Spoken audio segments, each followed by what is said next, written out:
Good morning everyone! Today's video, mamimitas lang tayo ng okra. Mag-harvest tayo guys ng okra, you know. Punta tayo dito sa bukid. So, ayan.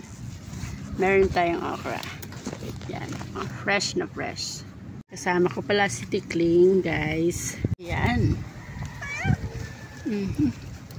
Hello, tigas-tigas na. Haba. Binili ko lang guys to sa Shopee, yung buto. Oh, ang ganda ng bulaklak ng okra. So ayan, tatanggalin na muna natin to kasi baka gumulang na naman. Di na naman natin makain.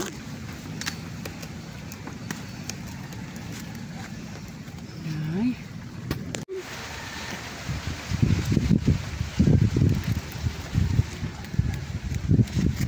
Malaglag. Ito siguro is madali lang siya matanggal. Ayun. Tapos itong nahulog. Yan. Ayan guys.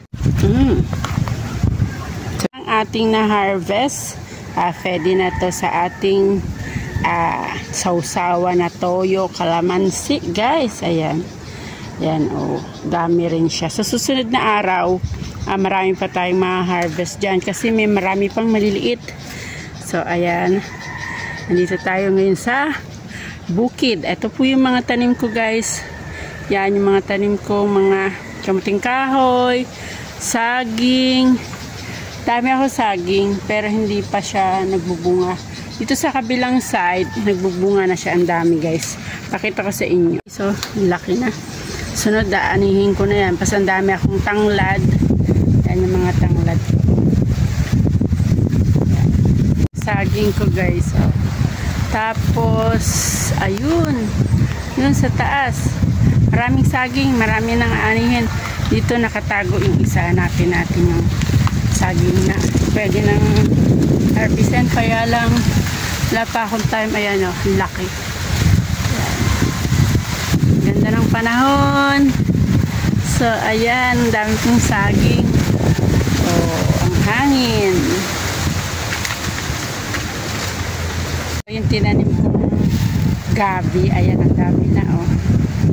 Ayan, ang dami ko ng gabi. Hindi ko lang alam kung meron na siyang laman. So ayan, nakakaway-kaway sila. Ayan.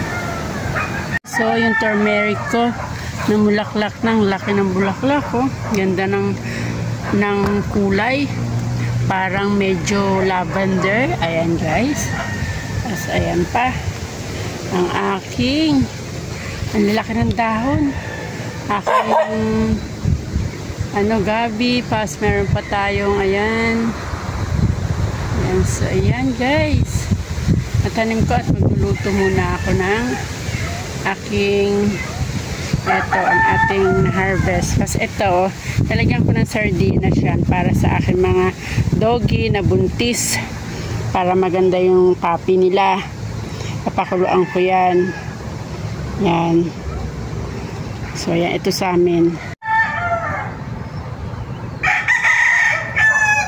Daming bunga ng ating papaya.